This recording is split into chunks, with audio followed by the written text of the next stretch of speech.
Hello, gals and guys. It's your host, Phil Larson, and this is your motivational high five on self-control. Let's do this. Welcome to a new episode, and I want to say thanks for the awesome reviews you guys are leaving on iTunes and some really encouraging remarks. I really appreciate that. Today, especially in regards to recent events, I want to talk about self-control. And if we can practice good self-control in kind of our own daily habits, and then we can better become masters of ourselves when unexpected events happen. And really, we have no control over unexpected events. They're unexpected. All we really have control over is ourselves. And without getting too political, the truth is about half of the population thought the results were unexpected. And I think that would have been true no matter who won. And whether or not your candidate won, if you focus on yourself, on becoming a better person, that is how you can contribute to creating a better country. And becoming a better person and striving for a better country involves self-control and practice in moderation, which I'll talk about here in a second. But for now, do you find yourself in unhealthy patterns? And these unhealthy patterns create bad habits, and these patterns become so ingrained, much like we've talked about in the neural pathways in our brain, the ways of thinking we've been talking about. But these have become so ingrained that these patterns we've repeated so much become this trench that we get stuck in. We become lulled in and almost fall asleep to the fact that we are doing them over and over again. And we can become so discouraged, but self-control is unhealthy when we try to shame ourselves out of that pit. And really, that is often just ineffective. Making change from these patterns, these trenches we get stuck in, is hard. I would recommend starting by what my friend calls practicing moderation.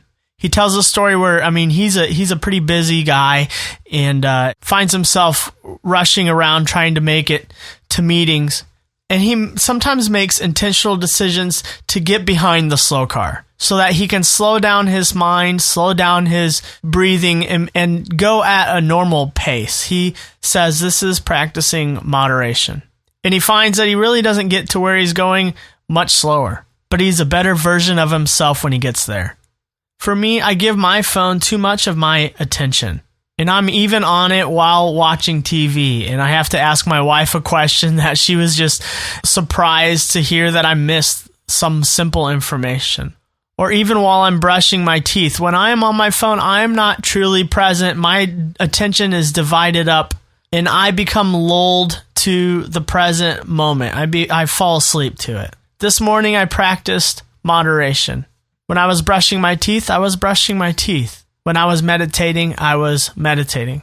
I gave myself a couple minutes to check my phone, and then I went on to outline this episode. And I had a much more fulfilling morning. I felt more focused.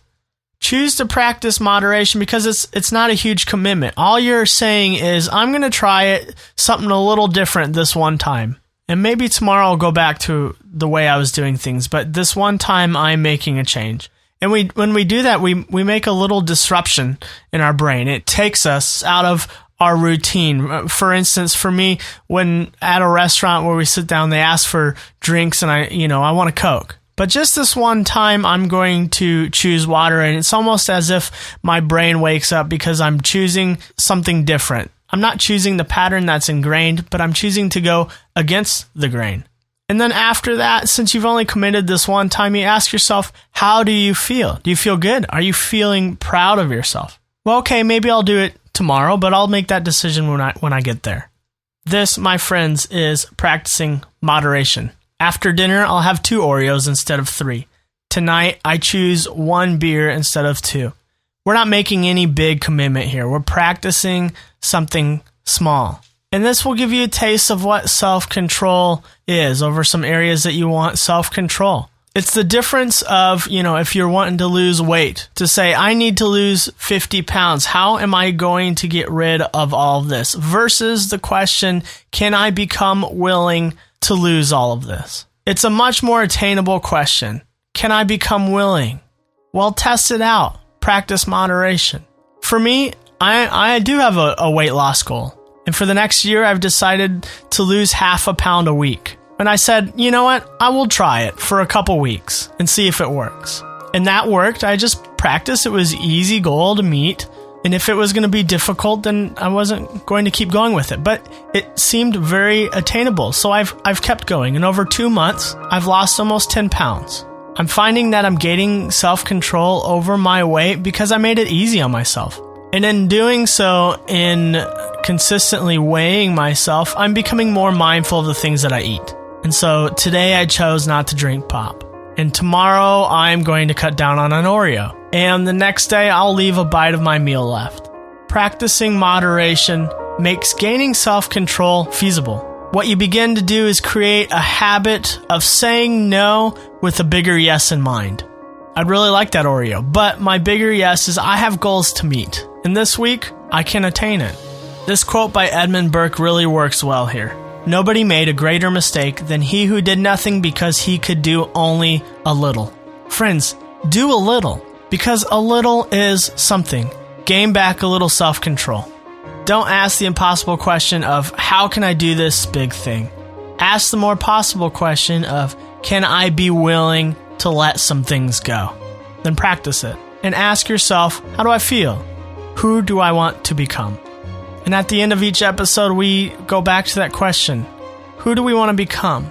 And the truth is, we don't want to be held back by the negative narratives that have been told to us. So we choose to do something different. We look at ourselves in the mirror and we decide to make some change by introducing a different story, a different narrative, something that contradicts the negative narratives that have been told to us or we have told ourselves. And we do this, we look at ourselves, a reflection, and when you find a reflection of yourself today, will you say this, will you repeat this positive mantra or affirmation to yourself and slowly begin to rewire your brain to think these positive things about yourself? And today's is this. Today I can make a small change that pushes me in the direction of who I want to become.